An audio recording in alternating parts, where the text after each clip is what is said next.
தமிழ்ச்செல்வியை எப்படியாவது வீட்டோடு துரத்தணும்னு திட்டம் போட்ட சாவித்திரி தாமரை கடைசியில் அவங்க போட்ட திட்டத்தாலேயே இப்போது அவங்கள ராஜாங்கமும் சேதுவும் கழுத்தை பிடிச்சி வீட்டை விட்டு வெளியே தள்ளுறாங்க. அது மூலயமா தமிழ்ச்செல்வியை தனது சின்ன மருமகளாக ராஜாங்கமும் ஏற்றுக்கிறாரு. சின்ன மருமகள் செல்லப்பாண்டி வந்து எல்லா உண்மையும் சொன்னதுக்கு பிறகு கோபத்துலேயும் ஆத்திரத்துலேயும் சாவித்திரி ஒரு திட்டம் போடுறாங்க. அதனால் ஆமாம், நான் தான் மறைச்சேன், என் பொண்ணு தான் போலீஸ்க்கு கால் பண்ணி சொன்னான், அதனால தான் எங்கள் அண்ணன் அரெஸ்ட் ஆனார், அது வேறு பிரச்சனை, அதுக்கும் இதுக்கும் சம்மந்தம் இல்லை, என் பொண்ணை இப்போ சேர்த்து கலங்கப்படுத்தியிருக்கான், அதுக்கு எனக்கு ஒரு முடிவு தெரிஞ்சே ஆகணும் அப்படின்னு சொல்ல ராஜாங்க ஒன்று என்னுடைய சொன்னேன். அப்போது இந்த வீட்டில் நடந்த எல்லா பிரச்சனையும் காரணம் நீயும் பொண்ணு தானா அப்படின்னு இங்கே சாவித்திரியை கழுத்தை பிடிச்சி வெளியில் தள்ளுறாரு.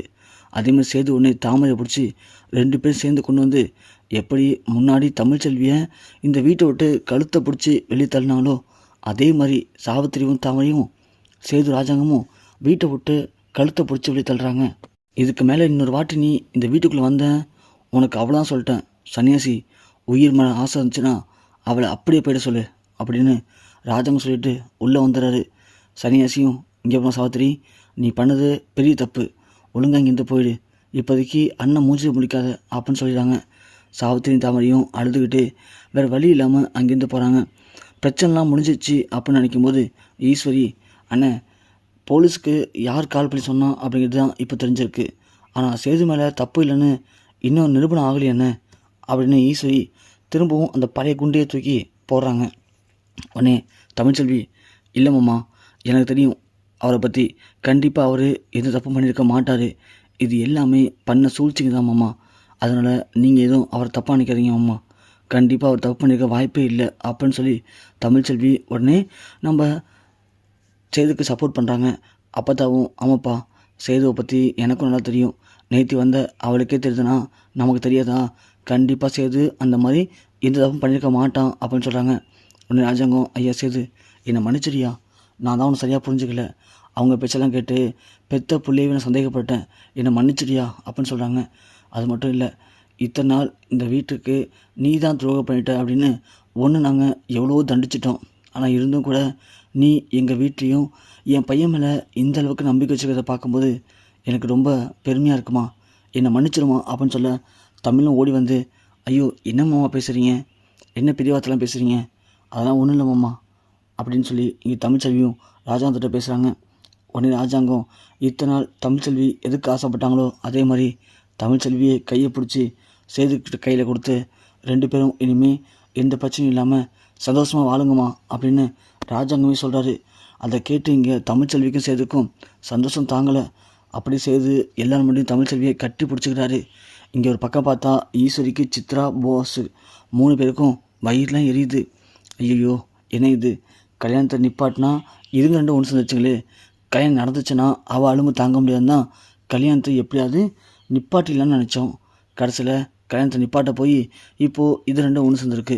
இந்த சாவித்திரி சும்மா இல்லாமல் ஏதோ ஒன்று பண்ண பண்ணி பழைய கதையெல்லாம் கிளறி விட்டு இப்போ பாரு, இவள் பண்ண பச்சையிலேயே இது 2 சேர்ந்துருச்சு, இனிமேல் எப்படி பிரிக்கிறது அப்படின்னு ஒன்றும் தெரியாமல் ஈஸ்வரி சித்ரா போஸ் 3 பேரும் ரூமில் போயிட்டு உட்காந்துட்டு பயங்கரமாக யோசிக்கிறாங்க. அம்மா போச்சுமா, நல்லா போச்சு, இந்த சாவித்திரி சும்மா இல்லாமல் ஒரு பிரச்சனையை உண்டு பண்ணுறேன்னு பண்ணி இப்போ பாருமா தேவையில்லாத வேலை பார்த்துருக்குமா, அப்படியே விட்டுருந்தா கூட இந்த தமிழ்ச்செல்வி பட்டுக்கு வெளியே இருந்திருப்பா, இந்த உண்மை யாருக்கும் தெரிய வந்திருக்காது, சும்மா தேவையில்லாமல் ஒரு நாடகத்தை போட்டு என் பொண்ணை கெடுத்துட்டான்னு பிரச்சனையை பண்ணி பாரு, தேவையில்லாத பிரச்சனை இப்போ வெளியாகி தமிழ்ச்செல்வியை உள்ளே வந்துட்டா, அதுவும் இந்த வீட்டுக்கு சின்ன மருமகளா, எல்லாம் போச்சுமா அப்படின்னு சித்ரா புலம்ப ஈஸ்வரி ஒன்று, புரியுது சித்ரா, எனக்கும் புரியுது, கிணறு தோண்ட போய் பூதம் கிளம்புற கதை சொல்லுவாங்கள்ல, அது மாதிரி தான் இங்கே நடந்திருக்கு, இந்த சாவித்திரி பண்ணது எல்லாமே முட்டாள்தனம் தான், அவள் முட்டாளுங்கிறது நிரூபிச்சிட்டா, இப்போ என்ன பண்ண போகிறோம் தான் எனக்கும் புரியல, ஆனால் இந்த தமிழ்ச்செல்வி இதே வீட்டுக்குள்ளே இருந்தால் கண்டிப்பாக நமக்கு சுத்தமாக மரியாதையாக இருக்காது, ஏதோ சொல்லுவாங்களே எலியை விரட்ட பூனியை பிடிச்சா பூனியை விரட்டுறதுக்கு எதோ பிடிக்க போகணுன்னு தெரியலன்னு, அந்த மாதிரி சாவித்திரி தத்தி விட்டோம்னா பிரச்சனை முடிஞ்சுன்னு நினச்சோம், இப்போது தமிழ்ச்செல்வி வந்து இங்கே உட்காந்துருக்கா, இப்போ இவளை விரட்டுறதுக்கு நாம்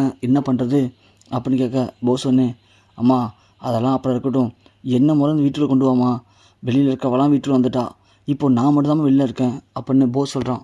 ஈஸ்வரனே, இரு போஸு, எல்லாத்துக்கும் ஒரு நேரம் வரும், நீ பண்ண தப்புக்கு வேறு என்ன பண்ண முடியும்? கொஞ்சம் பொறுத்து தான் ஆகணும். கொஞ்சம் பொறுமையாக இரு. அதுக்குள்ளே கண்டிப்பாக நான் எப்படியாவது மாமாட்ட பேசுகிறேன். மாமாட்ட பேசி உன்னை உள்ளே கொண்டு வரதுக்கான வழியை பார்க்குறேன் அப்படின்னு இங்கே ஈஸ்வரி சொல்கிறாங்க. ஈஸ்வரி சொல்லும்போது கரெக்டாக சாவித்திரி கால் பண்ணுறாங்க. உடனே ஈஸ்வரி, என்ன சித்ரா, சாவித்திரி தான் கால் பண்ணுறா, அம்மா எடுத்து பேசுமா அப்படின்னு சொல்ல எடுக்கிறாங்க. மதனி எல்லாமே போச்சு மதனி, என் பொண்ணுடைய வாழ்க்கையே இப்போ கேள்விக்குறியாக போச்சு மதனி, என்ன மதனி பண்ணுறது அப்படின்னு இங்கே சாவித்திரி அழுகுறாங்க. ஈஸ்வரியும், என்ன தச்சு இப்படி ஒரு விஷயம் நடந்திருக்கு, இது வரைக்கும் நீங்கள் என்கிட்ட சொல்லாமல் மறைச்சிட்டீங்களே, முன்னாடியே அதெல்லாம் சொல்லியிருந்தீங்கன்னா இந்த இடத்துல பேசும்போது அதை பற்றிலாம் பேசி நம்ம தான் சமாதானப்படுத்திருக்கலாம். ஆனால் எங்களுக்கு அதிர்ச்சி ஆகிடுச்சு, நாங்களே எதுவும் பேச முடியாமல் அமைதியாக இருந்துட்டோம், என்ன தச்சு பண்ணுறது இப்போது அப்படின்னு சொல்ல, மதனி சும்மா இருக்கக்கூடாது மதனி, என் பொண்ணு கலங்கப்பட்டிருக்கா மதனி, அதுக்கு நீங்கள் தான் மதனி எதனா பண்ணணும், நீங்கள் தான் மதனி என் பொண்ணுக்கு வாழ்க்கை பிச்சை போடணும், ப்ளீஸ் மதனி ஏதாவது ஒன்று பண்ணி சேதுவுக்கும் என் பொண்ணுக்கும் கல்யாணத்தை பண்ணி வைங்க மதனி, நான் உங்களை தான் மதனி நம்பியிருக்கேன் அப்படின்னு சாவித்திரி அழுகுறாங்க. ஈஸ்வரியும், சரி சாவித்திரி, நீ எதுக்கும் பயப்படாத, அழுகாத, நீ கொஞ்சம் நார்மலாக இரு, நான் டைம் வரட்டும் மாமாட்ட பேசுகிறேன், பேசிவிட்டு உனக்கு கால் பண்ணுறேன் அப்படின்ட்டு வச்சுட்டாங்க. சித்ரா ஒன்று, என்னம்மா என்ன சொல்கிறா அந்த சாவித்திரி, அவள் என்ன திரும்பவும் நாடகத்தை போடுறா, காலில் விழுறேன், மடிப்பிச்சை கேட்குறேன், என் பொண்ணோட வாழ்க்கையை காப்பாற்றி கொடுங்கன்னு, இவ வேணும்னா காலை பிடிப்பா, எல்லா வேலையும் முடிஞ்சதுக்கப்புறம் நம்ம தலையில் ஏறி நின்று டான்ஸ் ஆடுவா, இவெல்லாம் ஒரு ஆளுன்ட்டு, இவளால் தான் இன்றைக்கி இவ்வளோ பிரச்சனையுமே காரணம், அதெல்லாம் விடுங்க மேலே, இது போய் தொலைட்டோம், இது தமிழ்ச்செல்வியை எப்படி வீட்டை விட்டு வெளியே கொண்டு போகிறது, அதுக்கான வழியை மட்டும் யோசிச்சுட்டு உட்காந்து அப்படின்னு ஈஸ்வரி தமிழ்ச்செல்வியை எப்படி பழைய மாதிரி இந்த வீட்டை விட்டு வெளியே கொண்டு போகலான்னு உட்காந்து யோசிக்கவும் ஆரம்பிக்கிறாங்க.